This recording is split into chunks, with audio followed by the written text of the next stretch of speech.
আমরা পিছনের দিকে ফিরে যেতে চাই না, আমরা সামনের দিকে এগিয়ে যেতে চাই।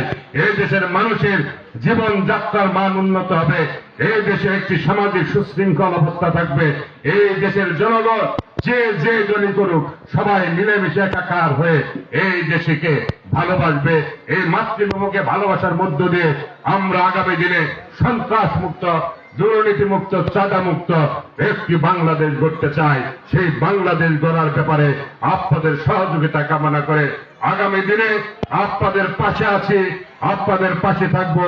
আমাদের পাশে থাকার উদাত্ত আহ্বান, আমাদের সাথে থাকার উদাত্ত আহ্বান। শহীদ রাষ্ট্রপতি জিয়াউর রহমানের জন্য দোয়া করবেন, আরাফাত রহমান কুকুর জন্য দোয়া করবেন। রব্বুল আলামিন বিশেষ করে বেগম জিয়ার পরিবারের সদস্যরা আরো যারা কবরে চলে গেছেন সবাইকে মাফ করে দিন। ইয়া আল্লাহ, বিশেষ করে শহীদ প্রেসিডেন্ট জিয়াউর রহমানকে আপনি মাফ করে দিন, তার কবরখানাও জান্নাতের বাগান বানিয়ে দিন।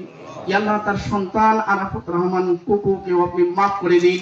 ইয়া আল্লাহ, তার কবরখানাও জান্নাতের বাগান বানিয়ে দিন। ইয়া আল্লাহ, মাগফিরাতের জন্য আজকে এখানে হাত উঠাইছেন। ইয়া আল্লাহ রব্বুল আলামিন, মা বোনদের হাতকে উসিলা করে ইয়া আল্লাহ বেগম জিয়ার কবরখানা জান্নাতের বাগান বানিয়ে দিন।